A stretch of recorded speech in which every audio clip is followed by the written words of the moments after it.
Broadcasting live from the Capital OTB studios, this is Racing Across America with Seth Merrow.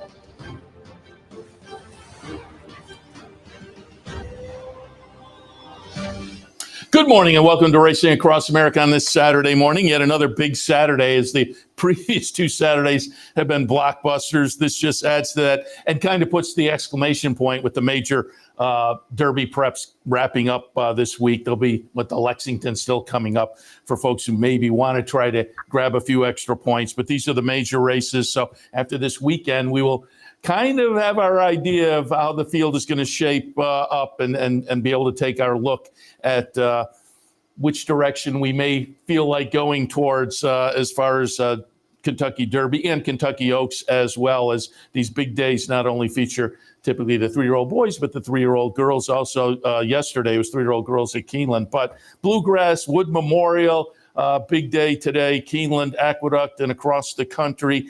And as I said on the handicapping show earlier, when I'm sitting in my office at night handicapping for the next day, or actually 2 or 3 days ahead, typically, I'm listening to a lot of the podcasts out there on YouTube. And one of my favorites that I've touted over the past year and a half, couple of years, the HHH Racing Podcast. And this week, host Haoward Kravets and his cohorts, Paul Halloran and Pete Visco, took a look a couple of nights ago at Keeneland's All-Stakes Pick 5. So I thought, hey, I'm going to reach out. We'll grab our friend Haoward Kravets and talk a little bit about his thoughts on this card at Keeneland. Howard, good morning. Morning, Seth. How you doing today? Pretty good. Happy to have you on board. And as we get into it, let me just let you tout the podcast a little bit, because I know the podcast universe has grown a little, and we had you on last summer. And I think you were adding boozing and betting and some other things they were fairly new, but talk a little bit about the podcast and where people can find it and that kind of thing. Yeah, I appreciate you having me on again today. The podcast has grown quite a bit. We have 3,400 subscribers on YouTube. Nice. We have close to 500,000 views on YouTube as well in our 3 years. And so we're growing at leaps and bounds, and we have a very strong fan base, and we really appreciate that. You can find our shows on YouTube. Just type in and search for our HHH Racing Podcast. We have shows now 3 nights a week, Seth, Monday, Wednesday, and Thursday, starting at 8 p.m. Eastern. Usually Monday's our recap show that we call Horsing Around. Wednesday is our Gen Z guys, our 20-something young men who are excellent handicappers and very enthusiastic. And that show is called Bettin' and Boozin'. And then, of course, our flagship show is Thursday, called Picks and Ponies. And so, look, you can find us all over the place. We're also on listening platforms. And we not only handicap, of course, we have guests, famous guests, like yourself, of course, and trainers, jockeys, owners, etc. It's a lot of fun, and we really appreciate the following. And again, I will tout it. Obviously you can watch live on those nights that Howard said, and we put up the website. You can find things through that as well. And we showed in the background the Power Picks. Talk a little bit about the Power Picks also. Power Picks tip sheet comes out on Saturdays in the morning. Actually, today's edition is coming out very soon to people that have subscribed. It's one of the most inexpensive and most profitable tip sheets around, Seth, that we cover pick 4s and pick 5s at the major tracks throughout the country. Again, comes on Saturday mornings. Our ROI is about $2.20. Nice. The national average is $1.60.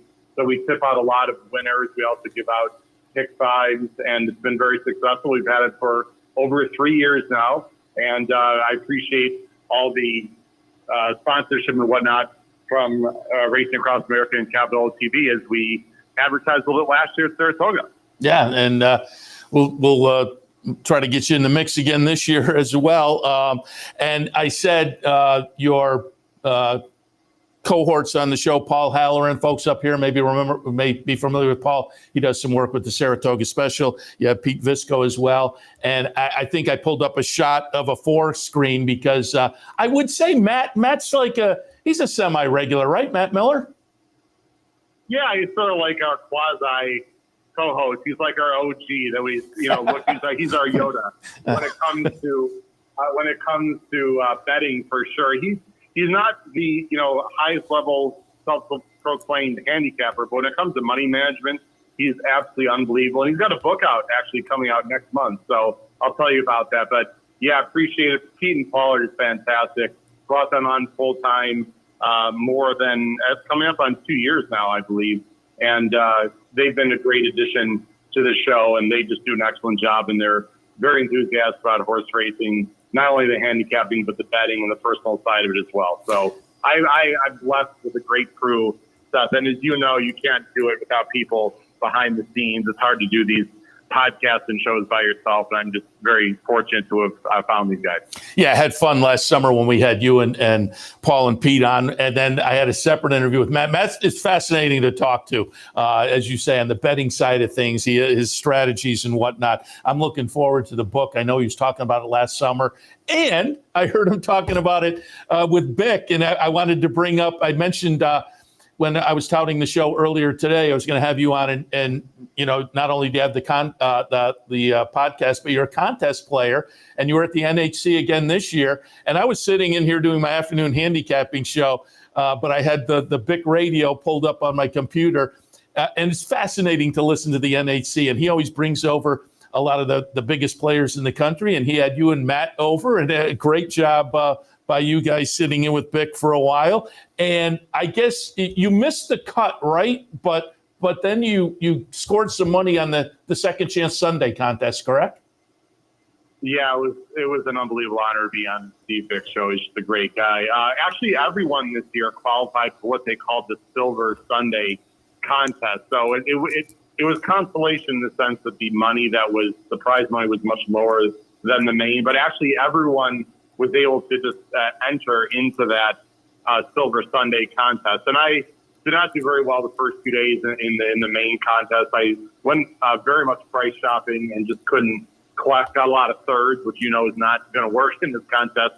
But I finished 27th out of 600 and something in the Silver Sunday. Just missed the money the last 20 minutes of the Sunday morning contest. But it's an unbelievable time. Just great to see a lot of old friends and new friends, and the NHC is really a fun handicapping and horse racing party / convention in Las Vegas. Yeah, I keep trying, and I just don't have enough time to play as many. Last year, I just missed in one of the late contests, but I keep trying to get out there. We covered it a couple of years, and that was fun, but I'd love to be kind of sitting there as a player. It looks like great. And I will say, again, I always tip my cap to my Saratoga Sunday morning co-host Steve Bick. He does a great job with that radio show covering a handicapping contest. You think, how's that going to work? But it's a lot of fun. And then this year he had the last 2 or 3 hours. They broadcast the final table. It was a lot of fun watching that as well. And I will say, the whole thing, the whole Sunday was fun this year with the eventual winner, Mike Gillum. I believe he started the day 63rd. And for folks who don't know, the cut was around 70, 75, 77 maybe. So he's sitting 63rd. And at the end of the day, he winds up walking away with the $800,000 prize. So it was a lot of fun to watch and listen on Sunday. Yeah, it was amazing. The cutoff was 77, and he just went on an unbelievable run. Midwestern guy from Indianapolis, and the Chicago handicappers once again did very well as usual out there. And speaking of contests, there's a big contest that I'll be participating in next weekend at Keeneland called the Grade 1 Gamble that my co-host Paul Haoward won last year. So I'm going to try to dethrone him this year and have back-to-back HHH Racing Podcast Grade 1 Gamble champions. But there's a lot of really good competition out there, and a lot of the podcasts will be there at Keeneland live next weekend. So that's going to be a lot of fun. Yeah, I remember talking to you guys about that when we were up in Saratoga, because for folks who aren't familiar or didn't hear the story, I guess, Paul, the cutoff for the entry for that contest last year at Keeneland was like noontime. And I think it was like 11:55. Paul decides, maybe I'll play, and gets in and wins the contest. That was a great story. And before we get to handicapping, one more thing, because I saw in your Twitter feed, And your podcast, a lot of times you'll have Jim Miller on from Hawthorne, and I saw you guys are going to be over doing a little live action with Hawthorne this afternoon. And I just wanted to say hello to Jim Miller. We used to have him when we had the weekday show. Jim was kind of a regular with us, and I haven't had him on with a while. But I like the Hawthorne Racing. Tell Jim I'll be giving him a call, and we'll plug him in at some point. I will do that. Jim Miller is a great guy, director of racing at Hawthorne, and they sponsor our podcast as well. And we're doing a lot more with Hawthorne this year. Myself and some of the other co-hosts will be on the live simulcast feed for Hawthorne Racecourse throughout their meets, including today where we're doing what they call a pool party, which is basically hosting a handicapping seminar at a local OTB, and we're going to be included into their simulcast. And then we're given $1,000 to bet for the patrons, and then we split the proceeds. So hopefully we're going to do well today at the Villa Park OTB in the Chicago area for the patrons out there. Hawthorne does a great job. Illinois Derby, by the way, April 21st, coming back. Auto qualifier sets the Preakness this year. I like it. And again, say hi to Jim for me. All right, let's jump in, and we'll kind of work our way back. We'll start with the Bluegrass and go back through the All-Stakes Pick 5. The Bluegrass this afternoon, scheduled post time 5:52. It's scheduled as the 10th race this afternoon at Keeneland. I pulled up a replay of the Risen Star. We're going to watch Sierra Leone get it done. Going to be the number 4 horse in here. Obviously, off of this effort, is going to attract a lot of attention. I have the horse in the second spot. And I said earlier, it just doesn't seem this prep season like horses have been, validating or putting a couple together. Fierceness looked great and kind of validated his talent, but he didn't put 2 together so far. So I took a little pop against Sierra Leone with BU from Todd Pletcher. And this one coming off a maiden breaker back at Gulfstream in the 6th career start. But it seemed to be one of those light bulb moments, however. I thought Just a Touch was going to be tough for Brad Cox. Dornock I have in the 4th spot. Don't have any real knocks against necessarily. I think he's a player as well. Give us your thoughts in the Bluegrass. We have the same 3, just in different order. Now, look, Seth, I have to be honest, I always bet with my head and not my heart. But I don't know if you've heard, our podcast has a little bit of a future wager on Sierra Leone at 150. I did hear, yes. And it's a sizable bet, so we are very excited about Sierra Leone. We have between 4 and 5 digit scores between many people, so I'm a bit biased. Sierra Leone's put it together, though, Seth. I mean, he has never run a poor race. He's won 3 in a row. 2 wins and a close second to Dornock.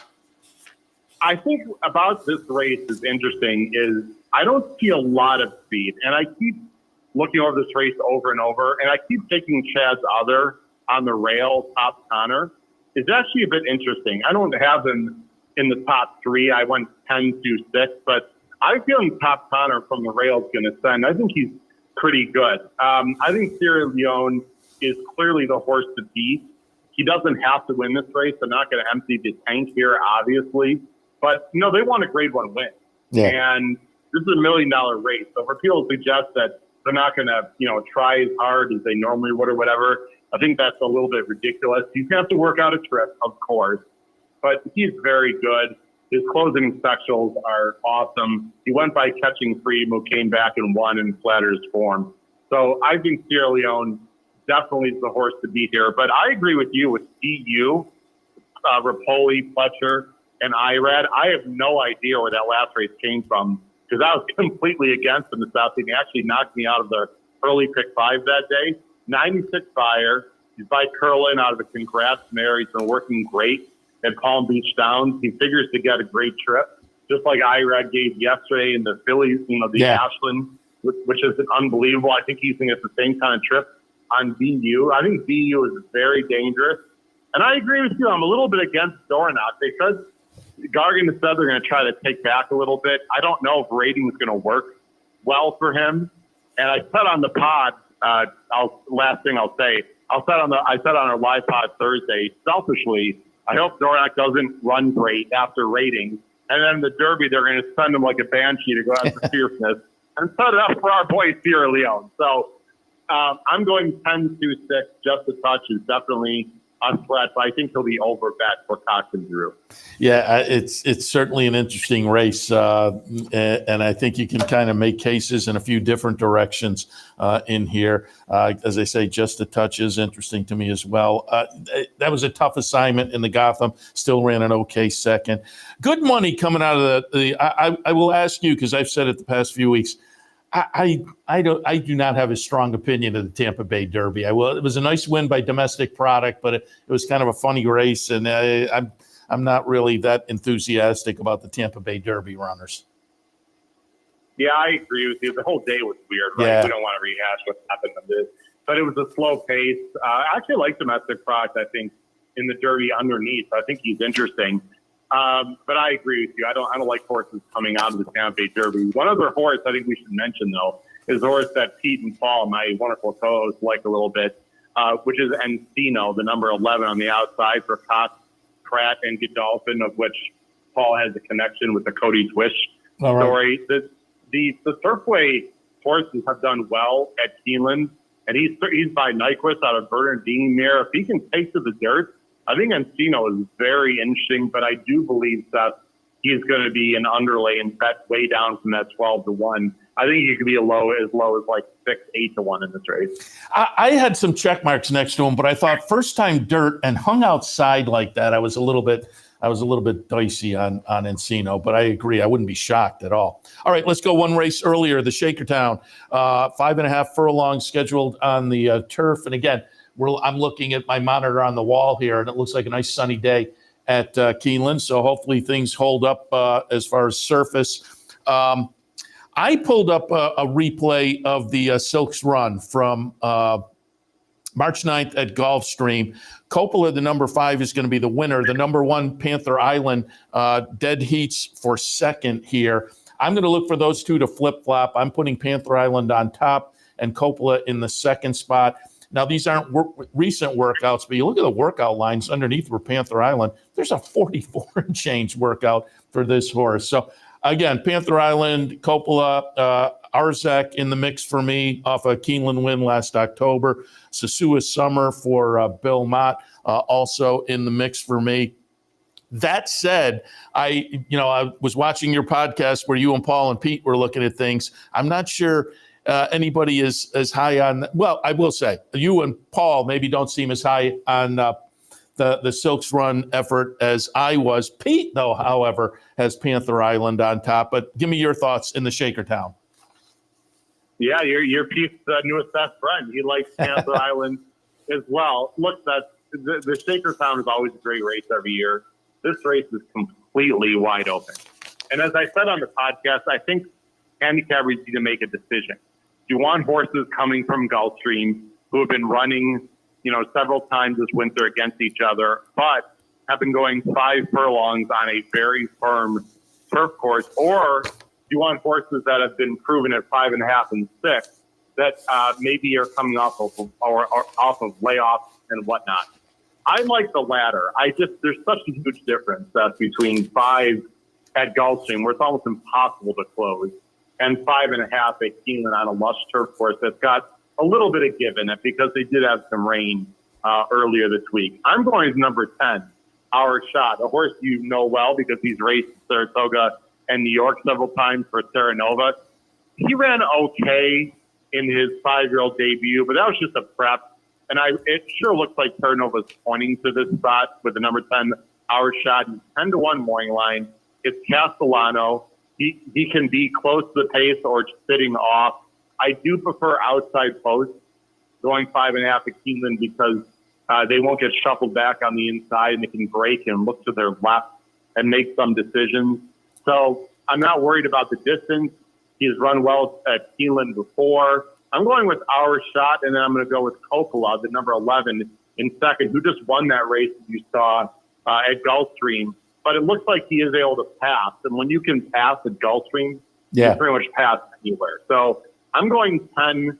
Actually, I have Arzak in second, excuse me. I have 10, 6, 11. I'm a little bit against Mischief Magic, the Appleby horse. They just are always over bet. And he's, been traveling all over the world. He certainly can win, and he's won at Keeneland. but I'm going to play against him because I think he's going to take a lot of money. Yeah, I wasn't sure what to do with that one, but Appleby is a little more attractive to me, maybe a distance on the turf with these Europeans as opposed to sprinting. All right, let's go back to race number 8 on the card, the Madison. This one for the Fillies and Mares going 7 furlongs. I pulled up a replay here of Tampa Bay Downs. It's going to be the number 1 horse, Sterling Silver, getting it done. I'm, however, going for Red Carpet Ready, who comes off of a nice win in the Hurricane Birdie down at Gulfstream. I thought Vava for our friends at West Point was also interesting. Hasn't been seen since winning at Keeneland last year. Mary Quite Contrary is certainly a bona fide stakes quality sprinter as well. Alva Star, I think, could be a player. But as I say, we just looked at the stretch run there. Sterling Silver coming off the win at Tampa seems to interest you. Talk a little bit about your thoughts in the Madison. I was a little bit alone on this on the podcast with Sterling Silver. I like this horse a lot, and I think she's got a big shot to upset this field. Yesterday, I did one of my favorite bets with a horse called Who Day, who finished a good second. I played a reverse tri-key or back wheel, which those people don't know. You're basically putting a price horse, or any horse for that matter, only in second and third. And I cashed on a big trifecta. I'm doing the same thing today with Sterling Silver. I don't know if she can win, but there's a lot of speed in this race. I felt on the inside between Red Carpet Ready. I think Hot and Sultry's got to go a little bit. Icicles has only one way. You know, Alva Star is going. Big Con is not slow. It just feels like that Sterling Silver stuff is really the only mare in this race that can pass. And I'm not worried about the rail. It's 7 furlongs. If Castellan can work out a trip, I think Sterling Silver is going to make a huge run. And in that replay, it didn't look like she was going to be a winner at all, really, until late. And Tampa's not the easiest place to close. Yeah. I was really impressed with Sterling Silver last time. I'm going with her. I'm going 1, 8, 2. I'm just against Alva Star going 7, but she's very talented. Vava, if she's ready, she is the horse to beat, in my opinion. Yeah, you may have convinced me to throw a little Sterling Silver into the mix. I mean, it was a nice-looking seasonal debut. And I will also note, I love kind of year-to-year trainer intent. And if you look last year, this horse started the season at Tampa, ran 4th, but then went up to Aqueduct and finished a nice first in the second start back. And so this is a little bit different in the second start going to Keeneland and trying stakes action, but it's still a similar kind of a second start back from a Tampa seasonal debut. And Tom Albatrani last year, I think he was in the winner's circle. I might have seen it on the Fox show. But he was in the winner's circle with a horse that obviously won at Saratoga. And they were talking about Tampa, and he said, yeah, I like Tampa in the wintertime to kind of get my horses started and get them ready to move forward. And that was certainly the case last year with Sterling Silver. I think you make some great points, second off the layoff. And another thing that I want to mention, I'm assuming that you would agree with this, but I'd love to hear your opinion. 7 furlong stuff is especially distance, right? It's especially distance. Sterling Silver is 4 for 8 at 7 furlongs. It's not, a full all-out sprint, but it's certainly not a route. And horses that run at 7, I always upgrade them. That's another feather in her cap. I think she's classy enough, and I think we're going to get a price. Again, I don't know if she can win, but I'm definitely using her underneath and trifectas as well. Yeah, it's also a little bit interesting. This is a New York bred, so there are plenty of opportunities to go face the state breds coming back to New York, and they elect to try Grade 1 company at Keeneland. Yeah, like you say, you may have talked me into using that one a little bit. Okay, all right. The 7th at Keeneland, the Appalachian, scheduled for a mile on the grass. Again, watching the podcast yesterday, I saw that you found Grecian Goddess a little bit interesting, so I pulled up the replay of the debut effort at Tampa Bay Downs. Grecian Goddess is going to be the 9 horse here, getting it done again in a debut effort for Christophe Clement. Now goes for Chad Brown this afternoon. I have that one at the bottom of my mix. I thought Pounce was very, very interesting off of the Here Comes the Bride victory.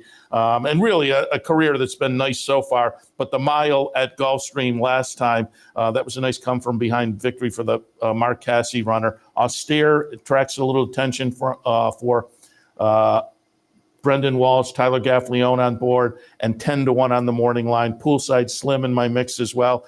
And then I had Grecian Goddess down at the bottom. But your thoughts in the Appalachian?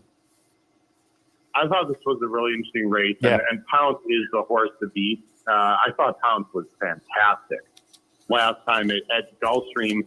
Was herded out a little bit in the stretch also, and still went by Lights and Audible and Ozara, who are the bee's knees down in Florida this winter for the 3-year-old filly. So Pounce is a serious threat.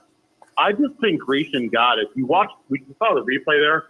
Seth, they were 7.5 clear of third and fourth. You rarely see that in a turf route. And, she was only 11-1 in that debut, but I thought she ran fantastic. I love that she enjoys a battle on the outside. And don't you think this horse is going to improve? And not necessarily because of Chad Brown, because I have tons of respect for Christophe Clement. I mean, he trains some of the horses that I own. But, this horse has not run now in 3 months. There's no reason, Seth, this horse can't go from a 74 buyer and a 92 time form up to, let's say, a mid-80s buyer and, a low 100s time form. And with Flavian taking over, doesn't that show a little bit of intent here? It sure does for me. Constitution on the male side, out of a Galileo mare, I just think if she's ready to run here, she's going to be a major factor, probably around 6-7-1. But in a race that's relatively wide open, I wouldn't mind taking a Chad and Flavian at 6-1. Seth? No, I hear you. And again, only has the one career start. And that probably was what shied me away a little bit, because I agree with you. I think some improvement is absolutely in the cards for this one, and doesn't have to move forward leaps and bounds necessarily unless Pounce comes back to that 90 from last time. Yeah, I mean, look, she's got to improve, but, that's why she's 10-1 morning line. We talked about this on the show. If you're going to take prices, then obviously have a few things in their resume that aren't quite as high quality as some others. We should mention Buku also, who I thought had a really nice 2-year-old campaign. I'm not always a huge Martin Garcia fan, I have to admit, but, he's been on this Justify filly several times last year, and Phil Bauer is an excellent horseman. So Buku definitely has the shot as well. It's really a passing race. Cherie DeVaux's got an interesting Euro coming in with IRAD. That horse is going to take some money. So it's another great turf race at Keeneland. Yeah, and I'm glad you mentioned the Phil Bauer horse, because I said it on the handicapping show earlier. I think he may be interesting to watch at the meet. He seemed to have a couple run very well yesterday, and he may have a nice meet going forward. So just wanted to tuck in the back pocket. You mentioned owning some horses. You're in on some Adelphi horses, correct? I am. And actually, I'll give you some breaking news, Seth, if you don't know this. I just recently bought a piece of a West Point Thoroughbred horse. So I'm officially an owner with West Point Thoroughbreds. I bought into a very talented 2-year-old B Jersey filly that is a New York bred. They bought at the OBS sale of March, last month. So I'm very excited to be part of West Point Thoroughbreds as well. But most of the horses I own are with Adelphi Racing and also Crownsway Racing, who had a partial ownership of Shards last year, who ran the Breeders' Cup Juvenile Turf, and just it is running Sunday actually at Keeneland in a big stake. So I have small pieces of ownership with several different syndicates. I want to sort of spread my portfolio around. I'm a huge racing fan. I don't have the kind of pockets where I can buy half of a $300,000 horse or whatnot, but I'm happy to have little pieces here and there and just enjoy the experience. Yeah, and I've had the Adelphi folks on the show, and they're a great group, but certainly we're friends with, obviously, the folks at West Point, Terry and Tommy Bellhouse and Jason and whatnot, and so you're in with a good group there as well. But I brought up Adelphi because I wanted your thought. How about Pandagate? They go overseas, and I bring that one up not only because it's an Adelphi owned, but also part of the ownership are local folks who I run into all the time, and that they were pretty excited that they were going over, but I thought Panda Gate ran very well. It's so cool. I unfortunately do not have a piece of Panda Gate. Somehow I messed up that one in choosing which horses I would go with them. But yeah, really cool. And arrogant New York bred. I mean, how cool is that? Yeah. Right? The Albany is, I know, a big target for them for the summer. You know, that's obviously the big three-year-old race at Saratoga for the New York bred. It's the New York Kentucky Derby, so to speak, for the New York breds. But Panda Gate is a really long-winded, nice horse. He's just going to keep getting better. And to get third on a stage like Dubai is just incredible for Matt Couture and the people at Delphi Racing and Christophe Clement, of course. I can't say enough good things about their partnership. He's going to be a major handful against New York Reds over the summer. How about an El Grande O versus Panda Gate matchup in the Albany? That would be a lot of fun, right? I like that. I like that. And yeah, it was fun to see because, as they say, there's a local ownership group involved as well. But nice with Matt and whatnot, seeing them over there running very well. So that was nice. All right, let's go to the Commonwealth, which will kick off the All Stakes Pick 5. This is the 6th race, scheduled to go off at 3:40. Grade 3 event, 7 furlongs the trip. And I actually think we're kind of similar here. I pulled up a replay from the allowance race back at Fairgrounds in February. Velocitor is going to win, Bahamian Star second, but number 4, Bo Cruz, runs third, and a very close-up third. This was the seasonal debut. I'm taking a little shot with Bo Cruz, and I mentioned earlier, I'm assuming this is the same Roger Satina, but part of the ownership group is Roger Satina. And speaking of contest players, Roger is an NHC Hall of Famer, so I'm guessing using some of that NHC prize money to jump into the game. As I say, I'm assuming it's the same one, but I have Bo Cruz on top. Second slot, I went out to Minnesota Ready, who I think is interesting, obviously off the triple-digit buyer win last time, and Ray's Kane, who won a stake here back in October at Keeneland, is interesting. Also, your thoughts in the Commonwealth?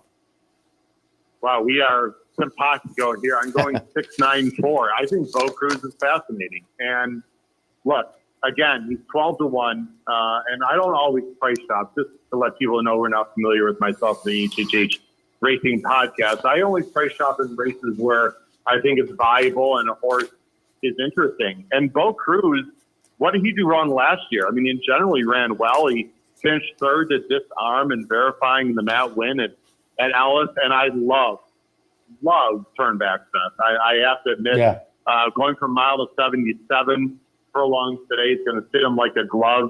I'm a little concerned he's going to be too far back in this race, so I'm hoping Jose Ortiz is a little more aggressive.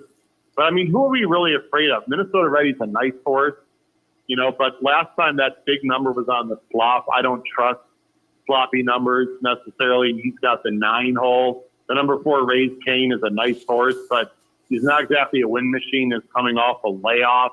I think Maniwa's best days are behind him. Wyko, the number 2, is going to have to step up. He's 4-1. I don't know. I think this race is for the taking, and I love Albert Stahl. I think he's fantastic. I like the fact that he's got to work in Kentucky, albeit at Churchill, but looks like they pointed to the spot. So I think Bo Cruz is really interesting to upset the field at number 6 at 12-1. I will say, and I looked and I debated. Hear My Song, the number 7 horse. I mentioned it earlier. Year in and year out, trainer intent and patterns. If you look at Hear My Song, last year came out of a off the board finish in the Big Daddy Stakes at Turfway to follow up by winning this race, the Commonwealth. And this year comes in off the board finish at the Big Daddy. So the 7 horse to me is certainly intriguing. The price was not that attractive though on the scenario. Yeah, I've got 4 A's. I have the 7 as an A. I'm an ABC player, as you know, some people out there are familiar with the ABC method of betting. So I think Hear My Song is definitely a contender. But you know, he is going to be a lower price than obviously he won last year at 12, you know, almost 12-1. And he's a factor. This is a very tricky race. Yeah. I'm not sure what the pace scenario is going to be. I think you got a spread here. So there's the All Stakes Pick 5. And again, you can find the whole team's thoughts and selections if you go to the HHH Racing Podcast over on YouTube. But before we let you go, Howard, also want to get some thoughts on the big 3-year-old race at Aqueduct, the Wood Memorial. Nice full field in here. I pulled up a replay of the fairgrounds race, the Tuscan Sky one. Now, it's on a sloppy track. It's a field of 3. I will know Tuscan Sky, the number 7, going to win by a couple of lengths. Nash is the number 3. Nash subsequently goes over and wins the mile stake at Oak Lawn for his confidence builder. I think this was supposed to be the confidence builder, but Tuscan Sky got it done for Todd Pletcher. There's a sibling called Private Creed that was very good, 5 wins and 12 career starts. However, they were all sprinting on the turf. But nobody's been able to put 2 together. So I have Deterministic underneath off the Gotham win.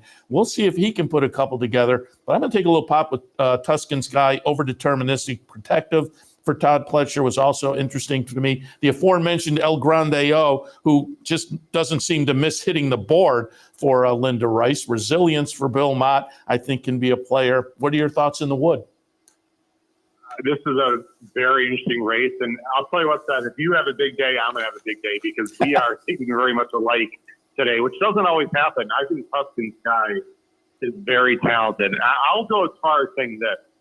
If he races kindly off the inside cheap speed and goes on to win this race nicely, I think he is a threat in the Derby at double digits. I think Tuscan Sky is very talented. You mentioned the dam breeding, but the sire Vino Rosso did win the Breeders' Cup Classic. So obviously he gets the stamina from the male side. I just think he's going to sit a great trip. I am a little biased with Deterministic because not only is it Clement, but I do have a backup future wager on Deterministic at 104 to 1 that I bet in January. So I'd like to see him continue to do well, but I think Tuscan Sky is just going to sit a great trip. And Deterministic does have to go 2 turns for the first time. So I think that's a feather in Tuscan Sky's cap. I'm going 9-4-1. Resilience, also a shot from the inside. And I'd be remiss for your viewers not to mention a complete bomb underneath that I think was a little bit interesting. The number 10, Gettysburg Address, 31 morning line. Dallas Stewart takes over the training. And you know this guy, Seth. He shows up on big days. He'll come from the back of the pack. If the race falls apart a bit, i.e. Bourbonistic kind of Wood Memorial, don't be shocked if Gettysburg Address at 10 happens to fall into a placing here in the Wood today. Yeah, my co-host on the Handicapper Support, Anthony Mormino, he was using Gettysburg Address, and as he was talking, I'm thinking, Dallas Stewart with a long shot in the Derby. Yeah, I can see that happening. So I agree. I think he is very interesting just on that angle. Hey, Howard, we'll let you go. We've kept you for a while here, but we were talking, though, before we went on the air, and you said you had your workout already, so you didn't have anything. And I am tipping my cap to you, a workout that early in the morning. I play some old man basketball at the Y, and it's supposed to be 3 days a week, Monday, Wednesday, and Friday, but it starts at 7. And I have to say, like 2 times a week, 2 out of the 3, the alarm goes off at about 6:15, and I hit the snooze and don't make it. So I appreciate the fact that you got the early workout in. Well, look, I need to get in shape. It's pretty simple. I get on the treadmill, Seth, and I act like I'm Sierra Leone in the stretch of the Derby. I got to be ready to go. I got to be ready to go in a month. And so I just have visions of Sierra Leone coming down the crown of the track at Churchill and winning a whole bunch of money for our podcast. So just like Sierra Leone, I got to get in shape the next month here for the Derby. But again, I appreciate you having on the show. It's always a pleasure. Yeah, and again, I will tell people to check out the podcast. It's always a lot of fun, informative, and fun. And wish you and the rest of the team good luck in the contest next week as well. But Howard, appreciate the visit this morning. We'll talk again. Oh, are you gonna you guys planning to make it up for Belmont at Saratoga? Yes, we are going to be up at Saratoga. Not quite as many people as last year, I'm not sure, but many of us will be up at Saratoga. This time it's me for Jim Dandy weekend. Last year we were up for the Whitney weekend, which is amazing. We're going to go the week before. So we'll be up there for Jim Dandy weekend. What is that? The last weekend of July, I believe.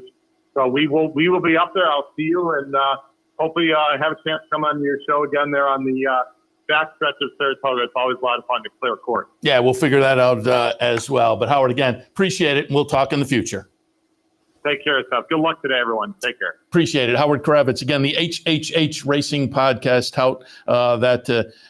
Check it out over on YouTube. All right, we'll take a break. When we come back, we'll hit some news and notes. I think the NYRA show is set to kick off, at least like scratches and changes at 10 o'clock. So we'll come back with some news and notes and get things wrapped up with the 11:30 post at NYRA. Again, they'll kick things off in the 10 o'clock-ish range. So we'll come back in some news and notes, and then we'll wrap it up in time for you to get to the pregame show in New York on Wood Memorial Day. So quick break, back in a few. Stay tuned.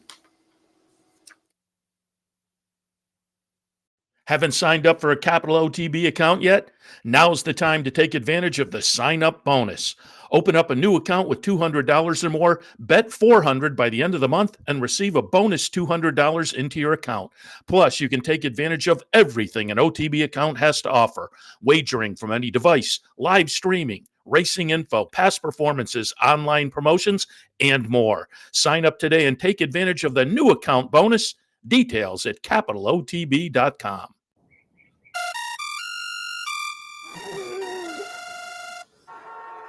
Come on. I want sales reports on my desk by Monday. Whoops. My bad. Love racing? RTN brings you every live simulcast on your home television, plus live video streaming and race replays on your PC and mobile devices. To order, visit rtn.tv. RTN, a breed apart. Birdstone is an outside front. They're coming down to the finish. Can Smarty Jones hold on? Here comes Birdstone. Birdstone surges past. Birdstone wins the Belmont Stakes. In front, but here comes High Chaparral, the defending champ, to take it to Bob. These two arch rivals head to head with Joe Hart bearing down on them. It's going to be a 3-horse photo finish to the turn. Here's the wire. Photo finish. Welcome back to Racing Across America. The Equibase released the economic indicators for March and the first quarter. Equibase is the information provider on this, in a month by month, the wagering totals, the purses, the race days, et cetera, average field size, yada, yada, yada.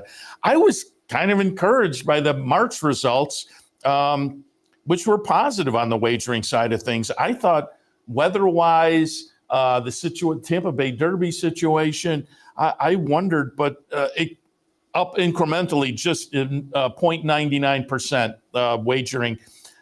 March 2024 versus March 2023. So about 1%, but up. And as I say, it seems like this winter racing across the country has been kind of snake bitten with weather. And small field size in New York tied into that. And so I was kind of encouraged with the numbers in March. Now, the numbers for the first quarter, January, February, and March, were down 4%. And again, I think a lot of that is due to weather issues. I mean, you lost a weekend at Churchill. You lost days at Santa Anita. Some of these venues have scheduled makeup days, so maybe it all evens out in the end by the end of the year.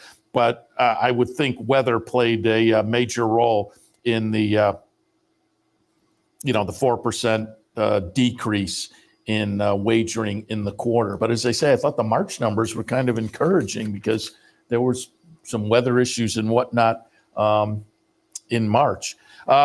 Also news this week, mentioned it the past couple of days on the handicapping show, but if you only tune in on the weekend, announcer's booth has changed in New York. And I said, I think they announced things out of order.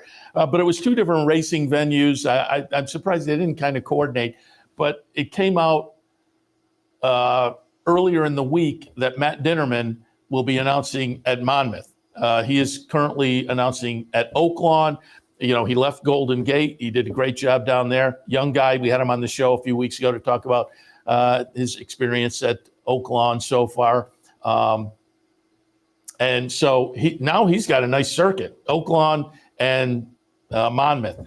But that left you thinking, what about Chris Griffin? And sure enough, it was within 48 hours. It might have been within 24. NYRA said John Embriel has announced his retirement, his full-time retirement. And so Chris Griffin will pick up what John Embriel was doing. That means in New York, Chris Griffin is going to have Aqueduct and Belmont, which for all intents and purposes for another year and a half or so is Aqueduct. But he'll have those venues and that time of year. Frank Miramati is going to have Saratoga. One of the articles I read said they haven't made a determination yet who is going to get the Belmont at Saratoga weekend. But the situation is John Embriel goes into retirement. Chris Griffin gets the Aqueduct and Belmont portions of the year. Frank Miramati, Saratoga. But as I say, it would have made more sense to put that announcement out first, and then it would have been, Chris Griffin leaves Monmouth open. Who's that going to? And then Matt Dinnerman gets it. So it seemed like they made the announcement out of order. But no harm, no foul. It just seemed funny that they did it in that order.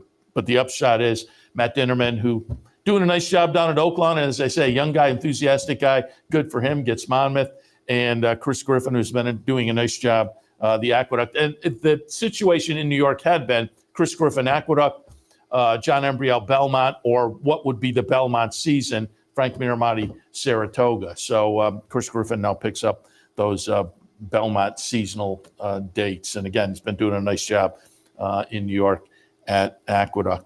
Also news, Amir Zaidan, the owner of Muth, has sued Churchill Downs, looking to get Muth into the Kentucky Derby with the Baffert situation.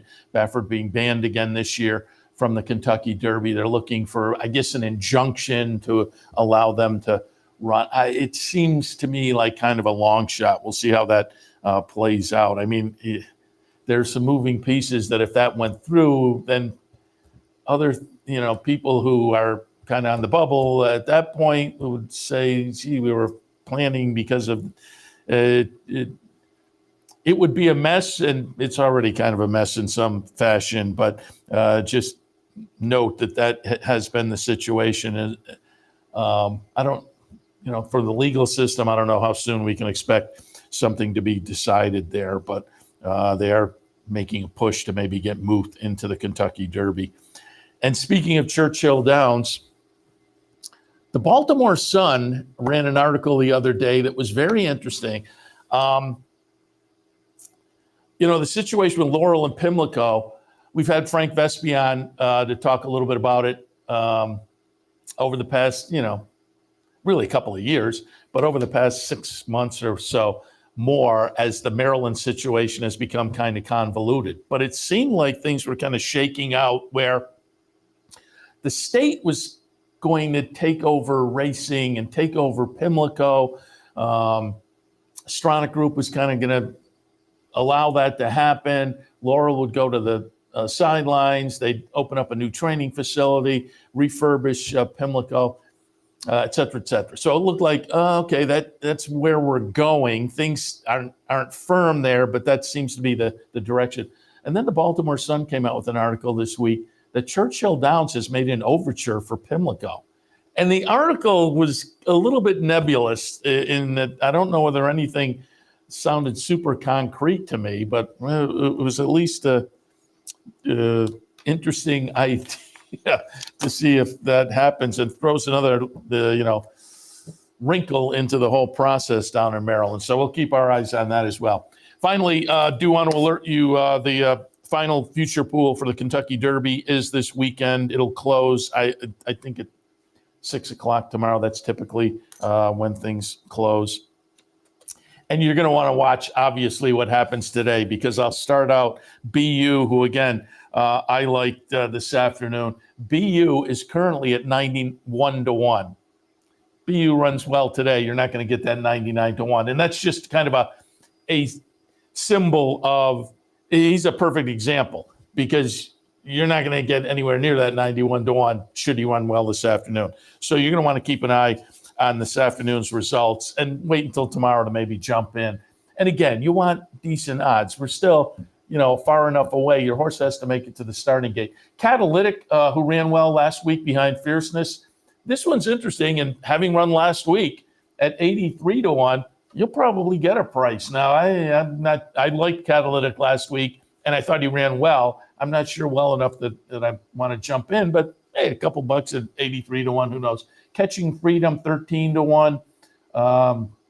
Deterministic 20 to 1. But again, he runs well this afternoon. That's going to go down. Domestic Product. And again, I said, I'm not that thrilled with the Tampa Bay Derby, but you get 42 to 1 on the Tampa Bay Derby winner.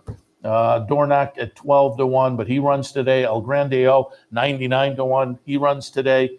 Encino runs today. Endlessly 37 to 1. I could see taking a pop there. Won the stake at Turfway, and they came out of that saying, we're going to stick to the turf. But this week they kind of changed their tune a little bit, and it's tough when you get the points and the siren call of the Kentucky Derby. So again, you want a price on a horse they said immediately following the Turfway win, yeah, we're going to stick to the turf. And now they're changing their mind, but comes out of the win. So 37 to 1. I think you're getting the right odds to maybe play around with that a little bit. Fierceness is the favorite at 9 to 5. No surprise. You're going to get you might get better odds on Derby Day with a 20-horse field, but you're certainly 9 to 5. Again, a month out. Forever Young, the Japanese runner, is at 8 to 1. Good Money runs today. Hades 75 to 1. That one's interesting. Honor Marie 28 to 1. Just a Touch goes today 33 to 1. Just Steel 29 to 1. Mystic Dan 36 to 1. Off the race the other day, that's probably about right. I could see taking a little shot there, perhaps. Sierra Leone is 8 to 1, but again, that's going to fluctuate depending on what happens today. Track Phantom 54 to 1. Tuscan Sky 26 to 1. He'll run today. All others are 23 to 1. Normally, I'm an all others guy, and even the last pool I thought was maybe worth taking a little bit of a shot. This pool, 23 to 1, though, is you might sneak somebody still in there. I think that is certainly possible. And again, at 23 to 1, I can't see having too many in there. The last pool, and I should go back and look at the last pool and see. The last pool I could see having potentially 4 or 5 as your all others. This pool, I don't know what you'll get number-wise, but you get 23 to 1 if that attracts your attention. So again, last Kentucky Derby future pool wager this weekend. All right, let me remind you that today we do have a Fan Appreciation Day at the Woodlawn Branch. We will be there with OTB TV. We'll have some cut-ins live during the afternoon from the Woodlawn Branch. That's on State Street in Schenectady. Fan Appreciation Day, there's always food, some vouchers, some PPs, and a contest. And the contests are always a lot of fun. You can win a little extra money. They typically, I think the prizes are always typically $75 win bet, and then second place a $25 win bet. In the last few places we've been, there've been a couple of winners. You know, you get $75 win bet, that can turn out to be a nice day for you. So again, the contests are always a lot of fun, and we'll have one of those this afternoon at Fan Appreciation Day, Woodlawn Branch in Schenectady. That's this afternoon. Hope to see you there. Coming up over the next week, it should be fun here at the Clubhouse Racebook. We would love to have you stop on by Thursday, Friday, Saturday, and Sunday next week, this coming week. The Masters Tournament, you can come down and watch the golf on the sports screens here at the Clubhouse Racebook and potentially get your chance to putt for the dough. We'll be selecting people randomly throughout the afternoon, Thursday through Sunday next week. We have a nice little putting green, and you get, typically I think you get a couple of putts to sink for some voucher money. Always a lot of fun. The pick and putt here at the Clubhouse Racebook. Again, that's next week. Next week, there will also be a Friday cross-country pick 5 bankroll. I'm not sure. I'll have more information on that. I'll let you know maybe this afternoon when I cut in, certainly tomorrow. I knew what it was, but now I've forgotten. Sometime within the next couple of days, we will open up the entries for that online. But I will alert you to that. As I say, later today, certainly tomorrow morning, I'll know also. But again, next Friday, cross-country online cross-country Pick 5 bankroll. So that's going to be a lot of fun as well. And you can always catch up with the promos and events at capitalotb.com.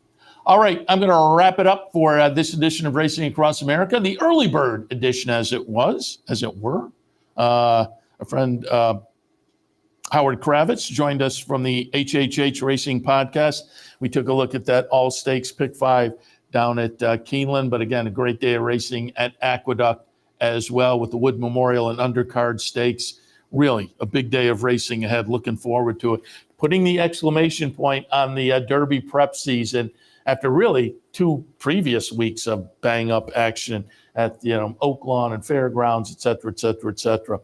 But looking forward to this afternoon. And again, looking at the simulcast signal from Keeneland, looks like a nice sunny day. I don't know temperature-wise, but it looks nice. So we'll keep our fingers crossed. More of the same in New York as well.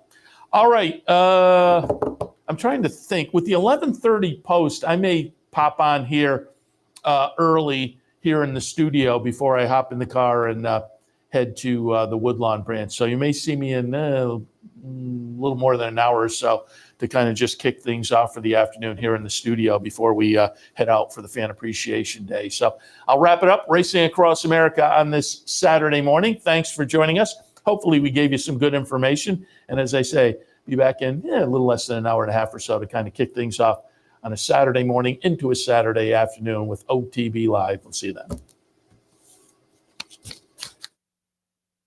You're watching OTB TV, a service of Capital Off-Track Betting.